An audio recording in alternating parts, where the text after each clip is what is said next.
दोस्तों, आप सभी का स्वागत है फैक्ट ट्यूब चैनल पे। क्या आप भी खाना खाने के तुरंत बाद खड़े होकर पानी पी लेते हैं? क्या आपकी पानी पीते समय सांस फूल जाती है? अगर हाँ, तो आप बिल्कुल सही वीडियो देख रहे हैं, क्योंकि क्यों खड़े होकर पानी पीने से एक लड़के की मौत हो गई। ऐसा कुछ कहीं आपके और आपके जानने वालों के साथ ना हो जाए, उससे पहले ये वीडियो अंत तक देख ले। आज हम आपको खड़े होकर पानी पीने से होने वाले नुकसानों के बारे में बताएंगे, जो आपकी पूरी ज़िंदगी बर्बाद करके रख सकता है। जी हाँ दोस्तों, जिस पानी को हम बिल्कुल नॉर्मल सा समझते हैं, वो हमारी ज़िंदगी में कितना अहम किरदार अदा करता है, उसे जानने के लिए वीडियो में अंत तक बने रहिए।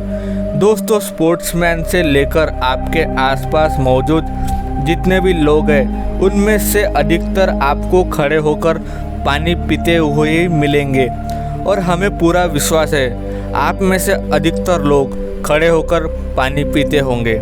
और अगर आप यंग एज के हैं तो इससे आपको कोई प्रॉब्लम नहीं हुई होंगी। लेकिन क्या आपने ये बात नोटिस की है कि आज के टाइम में पहले से मुकाबले ज़्यादातर लोग बीमार रहते हैं। हर किसी को कोई ना कोई शारीरिक परेशानी रहती है। क्या इसका कारण खड़े होकर पानी पीना है? अब भला आप बोलोगे ये कैसे?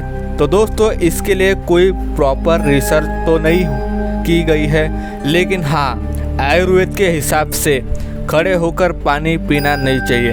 अब आयुर्वेद कितना सही है और कितना गलत, इसको जानने के लिए चलो कुछ खास बातों पे ध्यान दिया जाए। दोस्तों, कई सारे वैज्ञानिकों का मानना है कि जब हम खड़े होकर पानी पीते हैं तो पानी डायरेक्ट हमारे पेट तक पहुंच जाता है। पर दोस्तों, ये बात बिल्कुल भी सही नहीं है। दोस्तों, जब हम असल में पानी पीते हैं तब वो ईसोफेगस से होते हुए नीचे की ओर जाता है, तो वो पेरिस्टाइलिस मूवमेंट के जरिए पेट में जाता है, और ऐसा मसल में कॉन्ट्रैक्शन की वजह से होता है। इसमें आप कितने भी तेज पानी क्यों ना पिए, पेट के अंदर वो पेरिस्टाइलिस मूवमेंट के जरिए ही जाएगा। फिर वहाँ से वो छोटी आंत में और फिर बड़ी आंत से होते हुए जब पानी ब्लड में ऑब्जॉर्ब होता है, तो फिर वहाँ से किडनी में फिल्टर होकर शरीर से बाहर निकल जाता है। दोस्तों, असल में मुद्दा यह है कि खड़े होकर पानी पीने से जो हमारे शरीर का संबंध होता है, वो सिर्फ और सिर्फ हमारे नर्वस सिस्टम से जुड़ा होता है, जो भी ऑटोनॉमिक नर्वस सिस्टम से है। अब आप भला बोलोगे ऑटोनॉमिक नर्वस सिस्टम कौन सी भला है? तो दोस्तों, जो हमारे शरीर के अंदर वाइटल ऑर्गन्स है, उनके फंक्शंस को रेगुलेट करने का काम ऑटोनॉमिक नर्वस सिस्टम ही करता है, और ये चीज़ बिना हमारे इच्छा के होती है। अब जैसे कि आप सांस लेने को ही देख लीजिए, अगर हम चाहे या ना चाहे लेकिन हम सांस लेते ही हैं। उसी तरह जो हमारे फूड का डाइजेशन होता है, उस पर भी हमारा कोई वश नहीं चलता, और अगर हम चाहे तब ही हमारा खाना डाइजेस्ट होगा, वरना नहीं होगा। ये सब ऑटोनॉमिक नर्वस सिस्टम करता है। इसका सबसे बड़ा जिम्मेदार ऑटोनॉमिक नर्वस सिस्टम ही है। अब दोस्तों, ऑटोनॉमिक नर्वस सिस्टम 3 तरह का होता है। एक sympathetic nervous system, parasympathetic nervous system और एंटेरिक नर्वस सिस्टम। दोस्तों, पैरासिम्पैथेटिक नर्वस सिस्टम हमारे भोजन के पाचन में हमारे दिल की धड़कन को रेगुलेट करने के लिए, खास तौर पर इसे स्लो डाउन करने के लिए एक्टिवेट होता है, ताकि बॉडी हमारी रिलैक्स हो सके। अब हम सिंपैथेटिक नर्वस सिस्टम की बात करें तो ये हमें उत्तेजित करने के लिए, हमारे स्वेट ग्लैंड को एक्टिवेट करने के लिए, हमारे ब्लड प्रेशर को बढ़ाने जैसे चीज़ों में कारगर साबित होता है। और हम एंटेरिक नर्वस सिस्टम की बात करें तो ये इसका काम करता है ब्लड फ्लो और जीआई ट्रैक के फंक्शन में मदद करने का काम करता है। दोस्तों अब तो आप सभी चीज़ों के काम करने का तरीका समझ ही गए होंगे।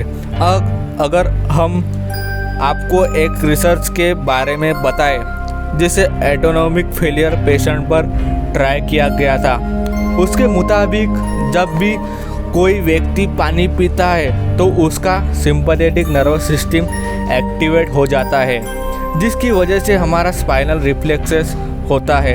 यह अननोन मैकेनिज्म है, इसके बारे में अभी कुछ खास जानकारी नहीं मिल पाई दोस्तों। अब दोस्तों इस रिसर्च के मुताबिक ये पता चला है कि पानी पीने से व्यक्ति का ब्लड प्रेशर बढ़ जाता है, स्वेट ग्लैंड्स एक्टिवेट हो जाते हैं, इस वजह से सिंपैथेटिक नर्वस सिस्टम एक्टिवेट हो जाता है। पर हम आपको बता चुके हैं कि सिंपैथेटिक नर्वस सिस्टम तभी एक्टिवेट होता है जब व्यक्ति को उत्तेजना आती है, जैसे कि व्यक्ति जब फाइट करता या व्यक्ति को जब गुस्सा आता है या फिर व्यक्ति खड़ा हो। अब दोस्तों अगर साफ तौर पर कहा जाए, जब व्यक्ति अनरिलैक्स स्टेट में आ जाता है तब सिंपैथेटिक नर्वस सिस्टम एक्टिवेट होता है, और जब ये एक्टिवेट होता है तो ये हमारे डाइजेशन की प्रोसेस को धीमा कर देता है। दोस्तों अभी कुछ देर पहले हमने आपको बताया कि पैरासिम्पैथेटिक नर्वस सिस्टम हमारे शरीर में रिलैक्स मोड को ऑन कर देता है, हमारे शरीर में डाइजेशन के प्रोसेस को बढ़ा देता है। अब आप खुद ही देखिए, जब हम खड़े होकर पानी पिएंगे तो हमारे नर्वस सिस्टम पर इफ़ेक्ट डालना शुरू कर देता है, हमारे दिल की धड़कनें थोड़ी सी बढ़ोतरी होती है, यानी कि हमारे हार्ट बीट फास्ट हो जाती है, हमारे डाइजेशन प्रोसेस धीमा हो जाता है, जिसकी वजह से हमारे शरीर पर थोड़ा बहुत प्रभाव पड़ता है, खासकर उन लोगों के लिए जो ऑलरेडी ब्लड प्रेशर जैसी प्रॉब्लम से जूझ रहे हैं और उन्हें एंजाइटी वगैरह होती है। इस सिचुएशन में इंसान को बैठकर ही पानी पीना चाहिए ताकि उसकी बॉडी रिलैक्स रहे, लेकिन अभी इस बारे में कोई खास रिसर्च नहीं हुई है, इसलिए ये कहना भी सही नहीं है कि खड़े होकर पानी पीने से आपको बहुत बड़ा नुकसान हो जाएगा। पर हाँ, ये बात तो पक्के तौर पर कही जा सकती है कि अगर आप बैठकर पानी पिएंगे तो आपका पैरासिम्पैथेटिक नर्वस सिस्टम एक्टिवेट होगा, जिसकी वजह से आपकी बॉडी रिलैक्स फील करेंगी। उसके अलावा इसकी वजह से आपके बॉडी में जाने वाले पानी के अब्जॉर्प्शन का प्रोसेस भी बढ़ जाता है, इसलिए हमारे माने तो आपको बैठकर ही पानी पीना चाहिए ताकि बॉडी रिलैक्स रहे, पानी आराम से डाइजेस्ट हो जाए। बाकी दोस्तों आप में से कौन कौन खड़े होकर पानी पीता है कमेंट में बताएं। उम्मीद है ये वीडियो आपको पसंद आया होगा, और इसी तरह के शानदार वीडियोस के लिए हमारे चैनल फैक्ट ट्यूब को सब्सक्राइब करना ना भूलें। हम फिर मिलेंगे ऐसे ही और एक वीडियो में। थैंक यू दोस्तों।